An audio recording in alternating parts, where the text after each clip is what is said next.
Hello everyone, my name is Javi and welcome to On the Good Side. I am so excited to be back and creating content on YouTube again. It's just been really hectic in the past 6 months and I've had so much footage and just couldn't put it together or actually create like a full video for you guys, and I'm really sorry about that. But now that towards the end of my treatment, I actually want to get back on the horse and just make sure that the last part of 2022 will be my best. Because I truly believe that life is truly what you make it. I feel like that's a realization that I've missed, forever in my life, and I just want to get it back and just get ahead of stuff. So yesterday or this morning, I actually started following this amazing page on Insta called Happy on Mondays. And I just felt such an alignment with that coach, and it actually brought me back to why I wanted to become a coach in the first place. And that's to help people reignite just like that spark, like that thing that's lost within them. And so I might even start a podcast, I'm not sure, because I just feel like tech-wise it's easier to get things done on a podcast than it is to film and like get ready and all of that. So I'm still thinking about it. But if I ever do get on that this year, I really hope to talk to people who have overcome just that plateau period in their life and how they got to a point where things were just aligned in the way that they'd want. So I wanted to talk to you guys about that a little bit because I feel like it's been heavy on my heart and it's something that I've been thinking about ever since my friend brought it up. But it's something I've been thinking about for a while, but I think she just put the words or the concept together. And that's the concept of recognizing the difference between how something looks and how something feels. So I think the way that we were brought up is to go for this is how things will look, like the way your family is supposed to look. You're just not supposed to look messy and like embarrass your family and all these other things. And I think we were taught the same about education. So go to school so that you can look like an important person in the community and not basically people, you understand, like stuff like that. And that is just the reality. There's no judgment. And now that I think we're a bit older, it's more like, how does this make me feel? And that starts to take the important kind of like spot. But at the same time, not to say that how something looks is not important, but I want to talk to the guys who are starting to ask themselves, but this doesn't make me feel good, and these are the things that I would need to feel good. How do I achieve them? So about 2 years ago, I worked with kind of like a beta client. What that is that it's the client before you get your real clients. Long story. But her biggest problem was that she rolled over her goals for 3 years, I believe, at the time. So she rolled her goals forward, and basically she would have the same goals on her to-do list or on her goal list, and she wouldn't take action on any of them, and then the following year it will be the same goals, just same, so at the time I was mostly pumped up with just productivity. How do you get the ball rolling? And I decided to help her with one of the goals, and I think she got so much fulfillment from it. You could tell that something shifted because instead of just looking at her day to day, and sometimes you can just be clustered by the container of your own problems, that you don't have enough energy left over to pursue passions, right? So we went ahead and created a plan for what she needed to do to pursue this one passion that she's actually been telling me about over and over.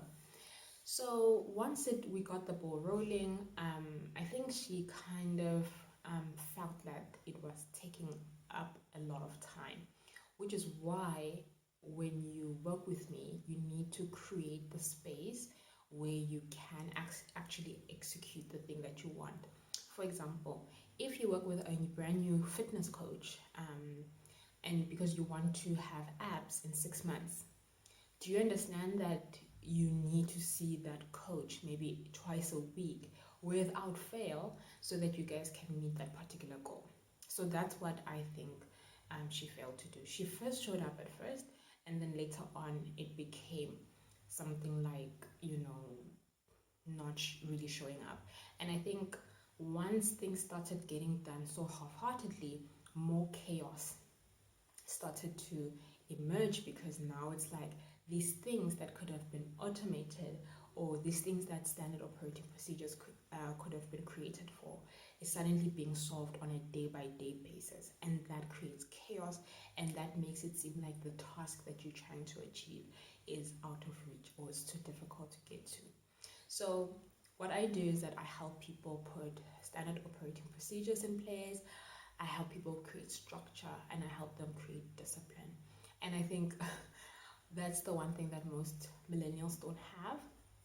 And I largely work with millennials because that's my age group, so I understand exactly what lacks during that transition when you're trying to go from your routine life to trying to build a life that you actually love. Another thing about building a life that you want, or a life that makes you feel a particular way, is making a decision. Most people know what they want, or know what it is that will make them happy, but they don't want to make the decision. And unfortunately, if I'm talking to a person like that, I know that the only motivation that they can ever have will be pain. Because even though pleasure is also supposed to move you to make a decision, most people make a decision out of pain. So I think that's what kind of slows down the process a little bit. But let's talk more about what are we talking about when we say something must make you feel a certain way. So when I was in a miserable job, I had so many signs that were telling me that this is not where I'm supposed to be, because things that I know I need to feel were just not happening. AKA, when I used to wake up in the morning, I used to feel joy, gratitude. The sun is out, let's do this, let's seize the day. I'm that type of a person. But when I worked there, my mornings became the time I dreaded the most, because I knew that I was on my way to a job that I hated. So that was number one. Number two, I just didn't do more things that brought me joy. Instead, it was just survival mode each and every day, and the Saturday and the Sunday felt so short, because I knew that on Monday I had to go to this place that I loathed. And the worst part is, in South Africa, because of our extremely high unemployment rate, you can't just leave a job and get another job in 20 seconds. So that also blocked me. And I think, unfortunately, quitting your job in South Africa to go to something uncertain is just not an option. However, if you can come up with a plan while you're working, you'll be better off than someone who will exit out of not having a choice, aka they get way too ill, which is what happened to me, or they quit because something tragic happened.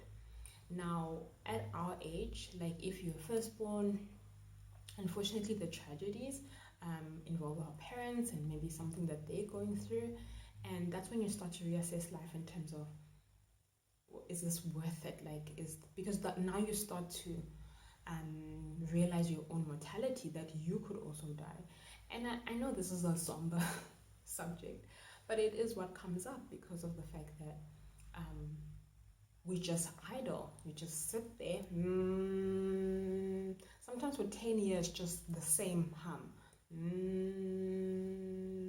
We know we're unhappy, and we've even like painted other people with our unhappiness, like when someone just doesn't want to be around you because you're just such a pessimist, and all of these other things. So how do we do more things that make us feel good? Number one, reassess your career. Do you see yourself in the same workplace 10 years from now? If the answer is no, you should be applying everything you need to exit that company right now. If you can't leave just right away, you should at least have a plan in place on how you can leave if you wanted to. Number two, ask yourself, what lights me up? What do, like, when do I get that tingle? You know, like when you're doing something that you're passionate about, there's just something in there. Another thing is that whatever it is that you want to do, you would gladly do for free, right? Do more of those things, right? Even if it's on a part-time basis. Let's say you like reading stories to the elderly. That gives you a tingle in your stomach. Arrange, go to the nearest hospital, ask them, or hospice or something. Ask them, I have free time on a Saturday, can I come through and do this? Do it. Let's say you're passionate about hair. Practice doing hair over the weekends. Mix oils together. Take a course on product building and all of those things. You can have your own range out within 6 months, right? You love nails? You can have your own side hustle of nails within 6 months if you start now. I actually saw a poster yesterday about a nail school that costs like 3,400 or something like that. If you can take that 3,400 that you were gonna spend right here without you even noticing what you're spending it on, and spend it at a nail tech school, within 3 months you're generating your own income. If you want to give back to your communities that raised you, and you want to, I don't know, donate money, or you want to donate your time, why aren't you doing it? It's as if you're waiting for someone to tap you on the shoulder and tell you, hey, you are anointed. Let me give you that feeling that you are chasing. Where does that happen at? You know, I just feel like we need to be strict about these things. Right? Because sometimes we can just be so numb. Our fingers are just numb. You don't feel anything anymore because of the fact that you just always focused on this one thing that makes you unhappy. And realize this statement. You are more willing to spend your high value time on a job you don't like more than yourself. Yes, a job pays the bills. Yes, all of that. But what about you? Are you just meant to be a bill payer for the rest of your life? So pay bills, die? Or are you meant for more? If you're meant for more, let's talk. Talk to me, and we can make things happen so that this world can be a better place, because it needs people like you. One of my passions was to teach. I still teach. Yes, I might not be able to teach in a classroom right now because of something that happened during COVID 2020. However, I still get to live my dream of teaching. I teach 4 students who happen to be all boys. I don't get that because I don't get boys. But I teach them every single week, and I do it because it's my passion. I also teach tutors on how to be tutors. That's also one of my passions, right? And I do YouTube because I love doing YouTube because it lights me up on good days. I think that's why I want to get a podcast. I love to talk, so a podcast would be best for me. And I also love books. That's why I started my own book club with my partner Kelly, but that's why I have my own book club. So what are you waiting for? Invest in yourself. If you don't know how to do something, there's so many resources out there that help you get started. Everything's for beginners because they want to help you get started. Okay? So go for the things that make you feel alive, right? That make you feel like you're in the right place, that make you feel like you're doing the right things. And take it over. Take it over. Take it to the next level. Okay. I hope you guys do that. But I'm gonna go now. I don't want this video to be too long. Okay guys, I'll see you next week.